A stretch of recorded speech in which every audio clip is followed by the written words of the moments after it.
Welcome to Stone Age Stories. Imagine waking up in a world where every breath burns your lungs. The wind never seems to stop. Snow stretches farther than the eye can see. The trees are sparse, the rivers are frozen, and every day begins with one terrifying question.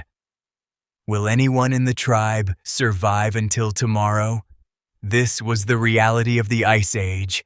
Around 20,000 years ago, much of the northern hemisphere was locked beneath enormous sheets of ice. Winters lasted for months, temperatures plunged far below freezing, and even the strongest animals struggled to stay alive. Plants became scarce, forests shrank, and vast frozen plains replaced the landscapes where life had once flourished. For prehistoric humans, survival became harder than ever.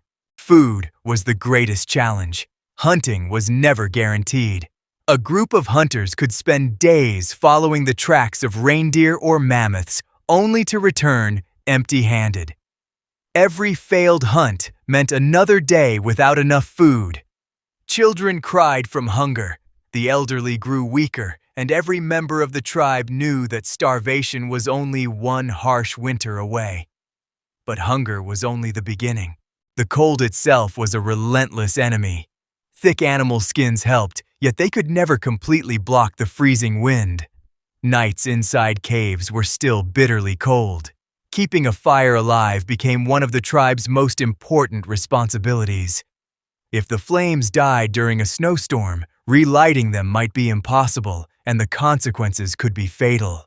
Finding shelter was just as difficult.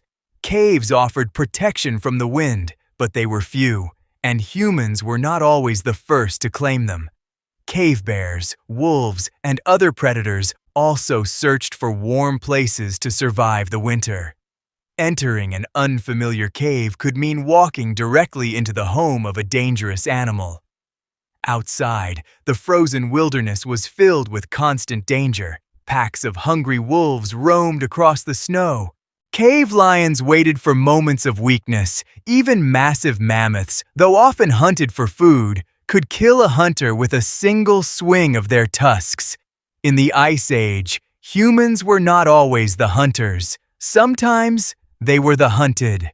Disease and injury made survival even more uncertain. A deep cut from a stone blade, a broken leg during a hunt, or an infected wound could become a death sentence. Without medicine or hospitals, recovery depended almost entirely on the body's strength and the care of the tribe, and not everyone survived. When someone died, the loss was felt far beyond grief. A skilled hunter, a toolmaker, or an experienced elder carried knowledge that could not easily be replaced. Archaeological evidence suggests that some prehistoric communities carefully buried their dead, showing that even during humanity's hardest times, compassion remained part of survival. So how did they endure such an unforgiving world? The answer was never strength alone. They worked together. Hunters surrounded large animals instead of fighting alone. Families shared precious food during difficult seasons. They wrapped themselves in multiple layers of animal hides, built shelters against the wind, followed migrating herds across vast landscapes, and protected the fire as if it were life itself. Perhaps their greatest advantage was something no predator possessed. They adapted. Every generation learned from the one before it. Every mistake became a lesson. Every successful hunt, every new tool, and every shared discovery increased the tribe's chances of surviving one more winter. The Ice Age was one of the harshest environments humans have ever faced, yet our ancestors refused to disappear. They survived not because the world became easier, but because they became stronger, wiser, and more united, and every warm home, every shared meal, and every safe night we enjoy today exists because thousands of years ago, someone chose to keep walking through the snow.